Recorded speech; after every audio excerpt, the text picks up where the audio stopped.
Robo-Kids, first things first, y'all notice anything different? Like suddenly my voice doesn't sound like you're listening to it through a poorly compressed toaster? Ooh, like what is this madness? Decent sound quality? I finally invested in an okay quality mic, mainly because of my side tips video. I remember when I was recording the audio for that, I ended up having to record it a couple of times just because it took so long for me to get a decent quality recording, and it was so frustrating that I finally decided to take the plunge and look into investing in an okay mic, and I finally found one which wasn't originally in my price range. I got the blue, I believe it's called Blue Snowball Ice mic or something along those lines.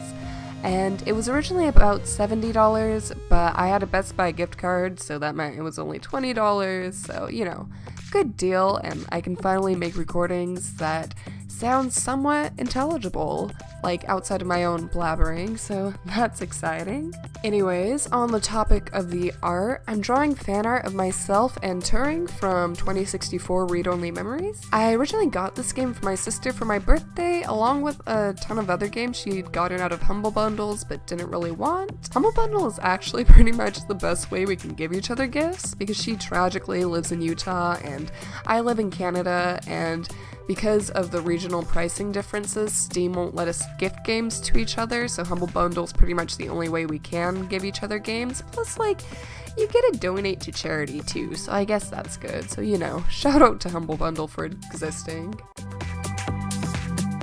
But yeah, when I first got this game, I actually thought the title was an error message, because, like, it's a weird title for a game, and that's actually why I started playing it, just to make sure it was actually a game, and I just got sucked in, like, right away. I definitely recommend appreciating the game as an interactive novel more than, like, a game, because the gameplay itself isn't great, but I absolutely loved the world building and the characters and just the whole aesthetic of the game. It's made to look like a retro point-and-click adventure game, and it has this whole pastel cyberpunk pixel art look going on, which I really dug.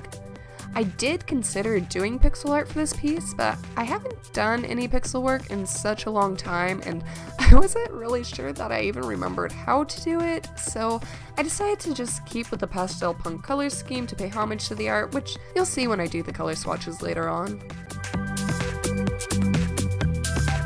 I think of the characters, Ramona was probably my favorite, partially because her design's just so cute, and also because I could totally relate to the idea of being a cafe owner who sits around in a magical girl costume all day and talks about VR dramas. I also ended up really liking Chad and Oliver, who are these two kids who you have to track down because they graffitied this bigoted propaganda all over your friend's apartment. But, like, they end up being good, if not a little misguided kids, and I just got really attached to them. And of course, there was Turing, who's this little robot that enlists you to help them find their creator, and, like, I'm just such a sucker for robots to begin with, and Turing's just such a cute little bit of machinery. Plus, their design is very close to how I sketch out poses to begin with before I add details. And so they were a very soothing thing to draw, because it's like drawing a normal human, only you don't have to worry about all like that complicated flesh business. I decided to stick with something low stress and a little self-indulgent this week, just because it's been a bit of a stressful week. Without getting too into it, I'm moving at the end of this month, which has come with its own slew of problems involving like work and packing and all that stuff, and it also means that towards the end of this month and the start of next month I might have to miss a couple weeks of uploads. We'll see how that all goes, but you know, it is what it is. I've also been really sick this week, and I feel like I say that pretty much every video. It almost sounds like I'm constantly sick, and that's mostly because I live with like 5 children, and I also work with a job where I have to deal with the general public a lot, and that just brings about a lot of diseases, and so I am pretty much just constantly sick, but you know, gotta truck on anyway.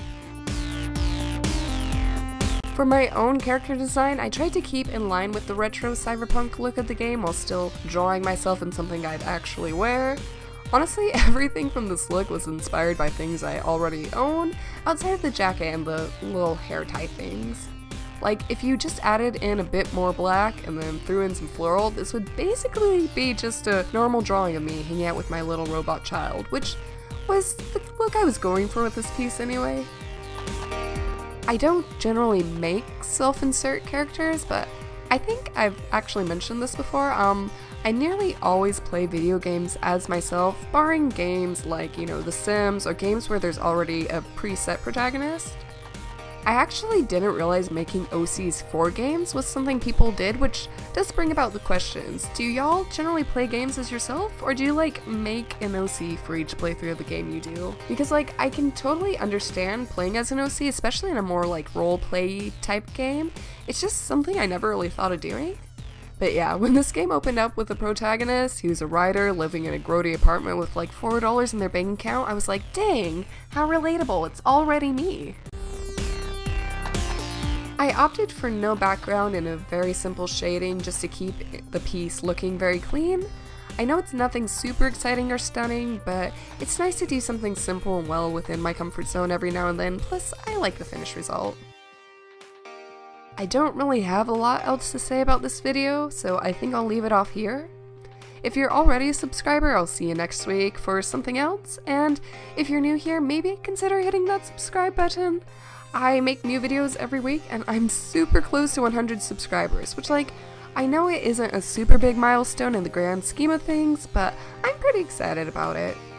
Either way, thank you so much for watching, and hope to see you next time. Bye!